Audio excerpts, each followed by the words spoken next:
Assalamualaikum warahmatullahi wabarakatuh. Auzubillahi minasyaitonirrajim. Bismillahirrahmanirrahim. Alhamdulillahirabbil alamin. Wa bihi nasta'in. Wassalatu wassalamu ala asyrafil mursalin wa ala alihi wa sahbihi ajma'in. Rabbi shrah li sadri wa yassir li amri wahlul 'uqdatam min lisani yafqahu qawli.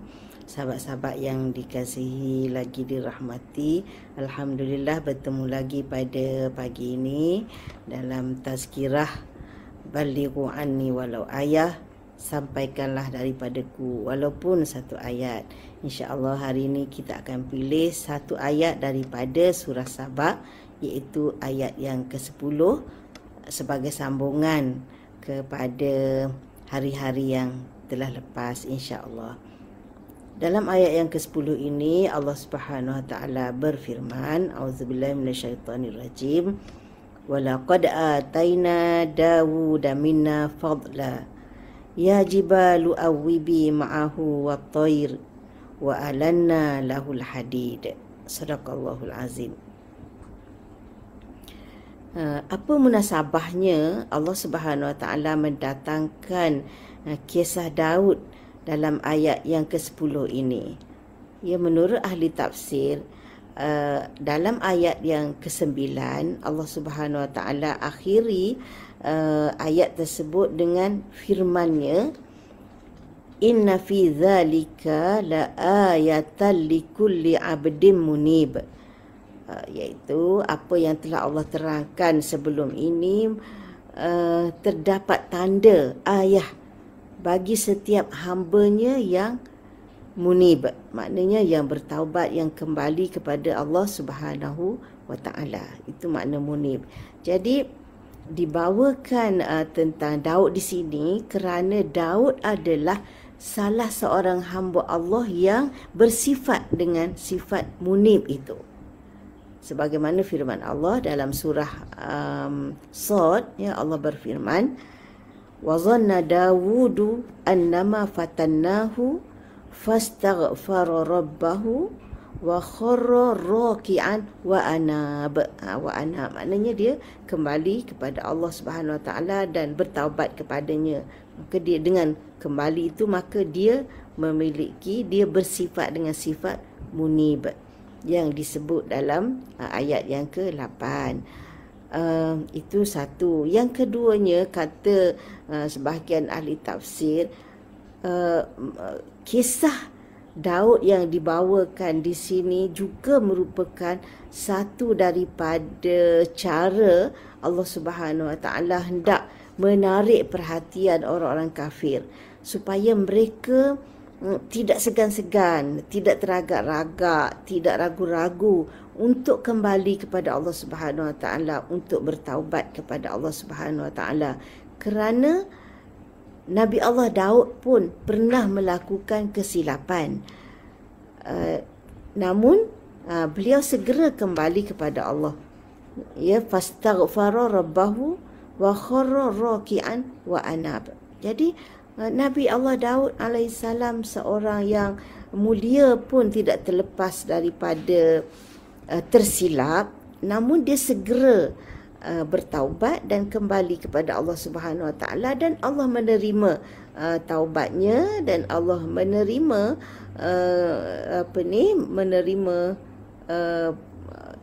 taubat dia lah, istighfar dia. Susah pula nak cari perkataan, ya. Jadi ini salah satu cara Allah nak menggalakkan orang kafir yang hebat menentang Nabi SAW, yang berusaha untuk menyekat dakwah dan sebagainya tu. Janganlah berterusan dalam keadaan kedegilan itu. Segeralah kembali kepada Allah dan Allah akan menerima taubat mereka, insya-Allah. Itu antara pandangan yang dikemukakan oleh ahli tafsir, kemunasabahan Allah Subhanahu wa taala membawakan kisah Daud di sini. Allahu a'lam, ya.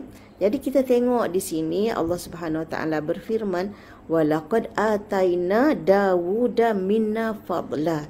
Sesungguhnya kami telah mengurniakan, menganugerahkan kepada Daud daripada kami, anugerah khusus daripada Allah Subhanahu Wa Taala. Anugerah apa? Fadlah, maknanya kelebihan.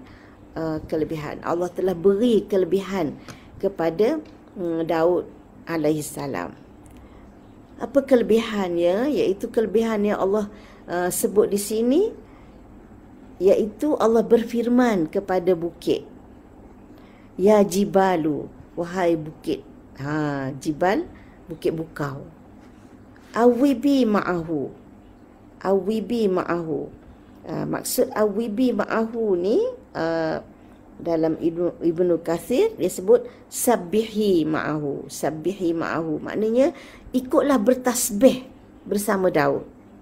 Jadi bila Daud bertasbih, maka Allah perintahkan kepada bukit bukau supaya sama-sama bertasbih dengan Daud. Watair, dan burung-burung. Begitu juga Allah sebagaimana Allah perintahkan jibal, bukit bukau, Allah juga perintahkan burung supaya bertasbih bersama Daud alaihi salam. Jadi Allah sebut bukit bukau di sini, dia bukan khusus kepada bukit yang tinggi itu. Sebab bila sebut bukit, maka dia merangkumi apa? Bukit tu kan, dia terbentuk daripada batunya, pasirnya, tanahnya, dan di atas bukit tu pula ada pokok-pokoknya, pokok besar, pokok kecil, dan di atas bukit tu pula hidupnya pelbagai haiwan, binatang buas, binatang jinak, binatang hutan dan sebagainya. Jadi bila Allah sebut bukit tu, maknanya segala yang membentuk bukit dan segala yang hidup dan wujud di atas bukit tu. Maknanya segala makhluk lah bersama-sama dengan Daud alaihissalam bertasbih memuji Allah Subhanahu Wa Taala. At-tair, begitu burung. Kenapa Allah sebut burung? Bukan dia khusus kepada burung sahaja, kata ahli tafsir. Kerana burung itu binatang yang yang terbang. Bila terbang ni kan, kita nak bercakap, kalau budak tengah berlari, senang tak dia nak dengar cakap kita? Tak senang kan kalau budak berlari pun. Ini kalau burung terbang, senang tak nak arah? Dia terbang laju. Jadi maknanya kalau burung yang terbang laju tu pun Allah boleh perintah supaya bertasbih bersama dengan Daud. Apalagilah binatang lain yang melata, yang merayap, yang berjalan je kat bawah ni.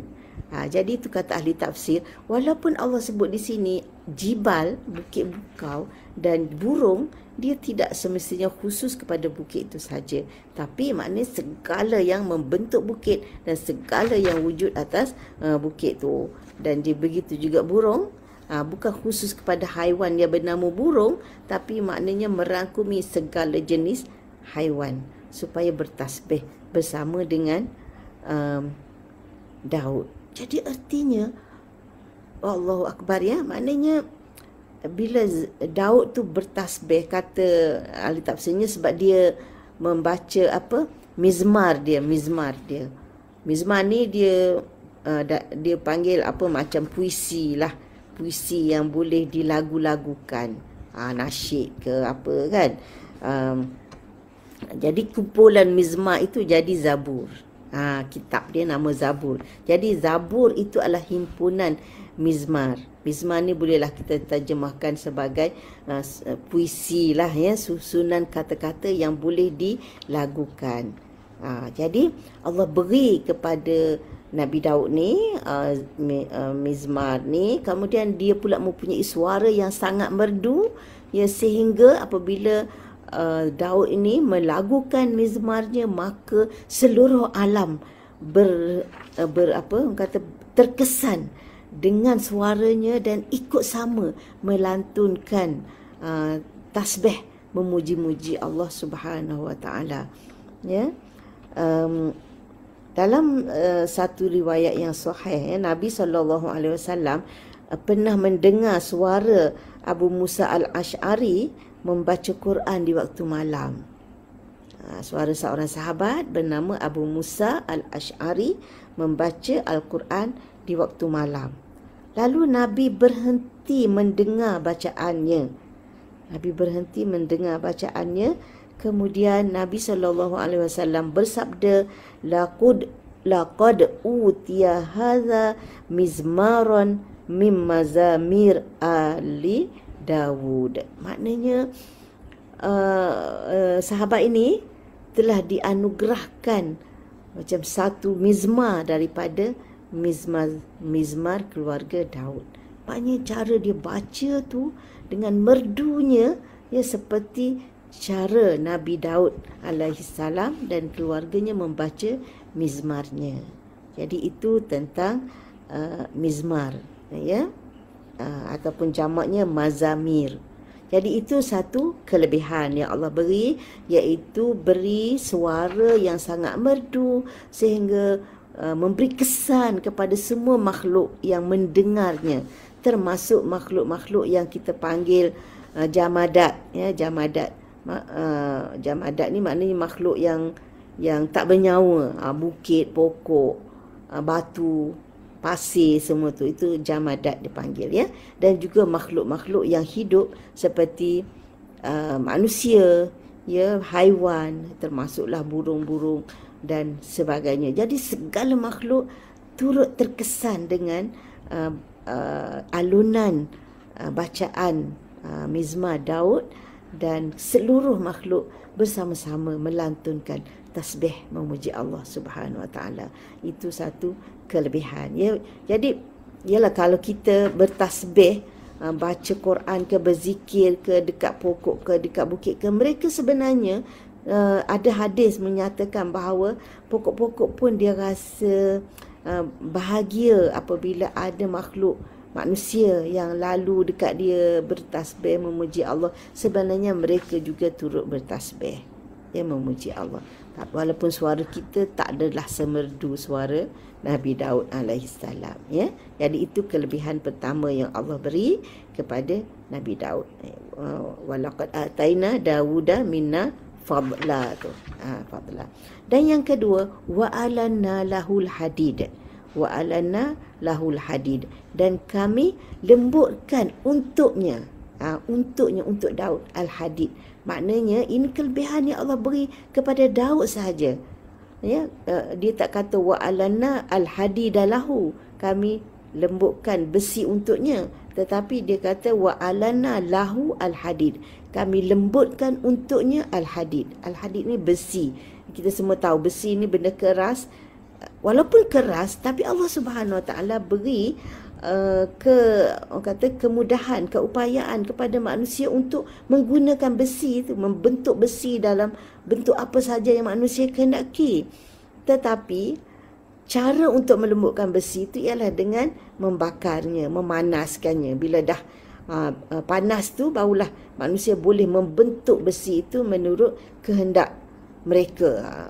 Kita pun pernah tengok kan, tukang besi buat tu kan, dia panas tu, kemudian betul lah nak buat apa, pisau ke, nak buat pedang ke, yang berapa mata kan, macam-macam lah kita tahu orang buat.